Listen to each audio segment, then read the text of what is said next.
Tirupati TDP కార్యాలయంలో మహానాడు కార్యక్రమాన్ని virtual విధానంలో నిర్వహించారు. ఈ సందర్భంగా స్క్రీన్లను ఏర్పాటు చేశారు.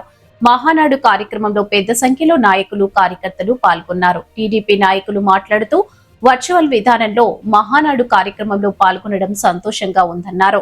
మహానాడు కార్యక్రమాన్ని తిలకించేందుకు పెద్ద సంఖ్యలో టీడీపీ కార్యకర్తలు తరలి రావడంతో తిరుపతి పసుపు పండుగ వాతావరణం తలపించింది. ఈ కార్యక్రమంలో తిరుపతి పార్లమెంట్ అధ్యక్షురాలు పనబాక లక్ష్మి అన్ని క్లస్టర్లను తిరుగుతూ అందరినీ కలిసి ధన్యవాదాలు తెలుపుతూ తిరుపతి ఇన్ఛార్జ్ సుగుణమ్మ, మునిశేఖర్ రాయల్, పెద్ద ఎత్తున తెలుగుదేశం నాయకులు, కార్యకర్తలు తదితరులు పాల్గొన్నారు. అలాగే తిరుపతిలో కోలా రెసిడెన్షియల్లో నిర్వహించిన జేబీ శ్రీనివాస్ క్లస్టర్ లో జేబీ శ్రీనివాస్, ఊహా విజయ్ కుమార్, పార్లమెంటు సెక్రటరీ రేవతి, పెద్ద ఎత్తున యువత, తెలుగుదేశం నాయకులు, కార్యకర్తలు, జేబీ శ్రీనివాస్ ఫాలోవర్స్ పాల్గొన్నారు.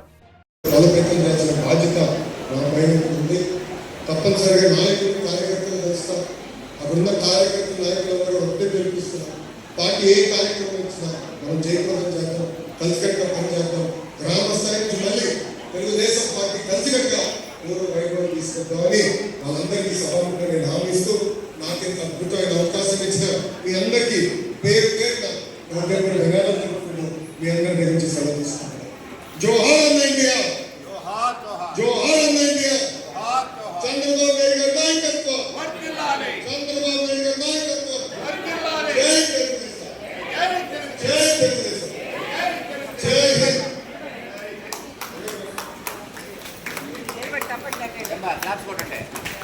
అద్భుతమైనటువంటి ప్రసంగంతో కార్యకర్తలు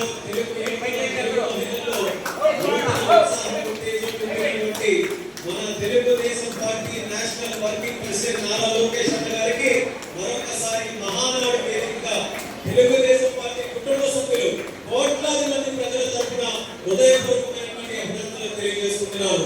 మన పుట్టుక స్త్రీ, ప్రకృతి స్త్రీ. అటువంటి స్త్రీని గుర్తించడంలో తెలుగుదేశం పార్టీ ఎల్లప్పుడూ కూడా ముందంజలో ఉంది.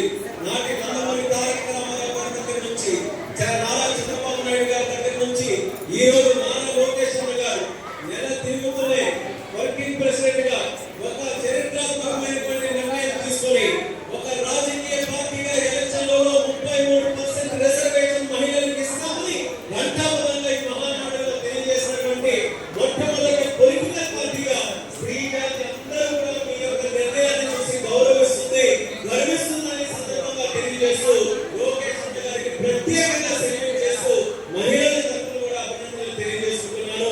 తరువాత మనం ఇప్పుడు మహానాడులో తీర్మానాల విభాగంలో అడుగు పెడుతున్నాం. ఈ తీర్మాన విభాగాన్ని ముందుకు నడిపించడానికి తెలుగుదేశం పార్టీ జాతీయ అధికార ప్రతినిధి జ్యోత్స్నా గారిని సభను నడిపించవలసిందిగా కోరుతున్నాను.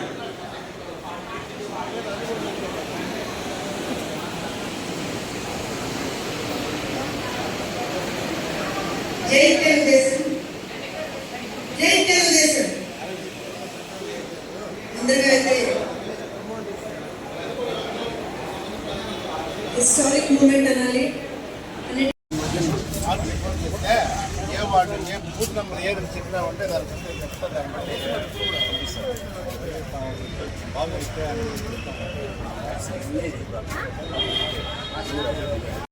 అధికారంలోకి వచ్చాక అందరు అక్క చెల్లెమ్మలే కాదు, తన సొంత కుటుంబంలో కూడా అక్క చెల్లెల మీద భస్మాసుర హస్తం పెట్టిన ఆనాటి ముఖ్యమంత్రి వైఎస్ జగన్మోహన్ రెడ్డి గారైతే ఈ రోజు మహిళా సాధికారతని మాటల ద్వారా కాదు, చేతల ద్వారా నిరూపించడానికి నిత్యం ప్రజాక్షేత్రంలో ఉన్న తన ఇంటి బాధ్యతని తన సతీమణి, తన కోడలి చేతిలో పెట్టి my home is really safe in my family women అని ఈరోజు మహిళా సాధికారత పట్ల నిబద్ధతను చాటుకున్న ఏకైక ముఖ్యమంత్రి మన నారా చంద్రబాబు నాయుడు గారు. ఇక మహిళల భద్రత టీడీపీ పోరాటం ఈ యొక్క రాష్ట్ర ప్రగతిని అంచనా వేయాలంటే అక్కడి మహిళలు ఎంత భద్రంగా ఉన్నారో మనం చూడాలి. టీడీపీ మహిళల గౌరవం, భద్రత, సాధికారత కోసం మహనీయులు పోరాడుతున్న పార్టీ. మహిళా సాధికారత అనేది కేవలం ఒక నినాదం కాదు, అది టీడీపీ మేనిఫెస్టోలోని ప్రాథమిక సిద్ధాంతం కూడా.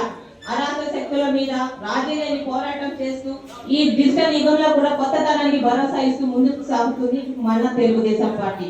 ఇక బాలల భద్రత, బాల వివాహాలు, మానవ అక్రమ రవాణా నివారణకు కఠిన చర్యలు తీసుకుంటూ మహిళల భద్రత సహాయం కోసం వన్ స్టాప్ సెంటర్లు మరియు మంత్రులుగా ఈ రోజు మన ప్రభుత్వంలో ఉన్నారు అంటే అది తెలుగుదేశం పార్టీకి, నారా చంద్రబాబు నాయుడు గారికి మహిళల పట్ల ఉన్న నిబద్ధత. ఇక రాజకీయాల్లో మహిళల భాగస్వామ్యం పెరగకుండా నిజమైన సమానత్వం సాధ్యం కాదు అని మన టీడీపీ పార్టీ నమ్మకం. మహిళలకు శాసనసభలో, పార్లమెంట్ లో, స్థానిక సంస్థల తగిన ప్రాధాన్యత రావాలని తెలుగుదేశం పార్టీ ఎప్పటి నుండో మద్దతు ఇస్తుంది. మహిళలకి 33% రిజర్వేషన్ కల్పించి వారిని నిర్ణయ ప్రక్రియలో సమాన భాగస్వాములుగా నిలబెట్టడమే తెలుగుదేశం పార్టీ లక్ష్యం. ఇది కేవలం సంఖ్యాపరమైన మార్పు మాత్రం కాదు, దేశ విధానాల్లో మహిళల స్వరం బలపడే కీలక సంస్కరణ కూడా. తెలుగుదేశం కుటుంబ సభ్యులందరికీ 44వ మహానాడు నేను శుభాకాంక్షలు తెలియజేస్తా ఉన్నాను. ముఖ్యంగా ఈ మహానాడు పండుగ లాంటిది తెలుగుదేశానికి. దీన్ని పెద్ద ఎత్తుగా చేసుకోవాలని చెప్పని మేము అనుకున్నాము. కానీ ప్రధానమంత్రి గారి సూచనల మేరకు ఇంధన పొదుపు వలన మా ముఖ్యమంత్రి గారు, తర్వాత నూతనంగా ఎలక్ట్ కాబోతున్న వర్కింగ్ ప్రెసిడెంట్ లోకేష్ బాబు గారు వారి ఆదేశాల మేరకు మేము ఈ డిజిటల్ వర్చువల్ మీటింగ్ పెట్టుకోవడం జరిగింది.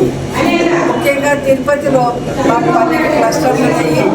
ఏ క్లస్టర్కి సంబంధించి వాళ్ళు వాటి కార్యక్రమాన్ని చేపడుతూ ఉన్నారు. ముఖ్యంగా ఈ 2వ క్లస్టర్లో జేపీ శ్రీనివాస్ గారి ఆధ్వర్యంలో ఇక్కడ ఈ వర్చువల్ మీటింగ్ జరుగుతారు. ఇక్కడ ఉన్నటువంటి క్లస్టర్కి సంబంధించిన నాయకులు, తెలుగుదేశం కుటుంబ సభ్యులందరూ కూడా పాల్గొనడం జరిగింది. ఇదే కాకుండా తిరుపతి పార్లమెంట్కి సంబంధించి 70 క్లస్టర్లు ఉన్నాయి. 70 క్లస్టర్లను ఆయా ఎమ్మెల్యేల ఆధ్వర్యంలో కూడా ఈ కార్యక్రమాలు నిర్ణయంగా జరుగుతూ ఉన్నాయి. పండుగ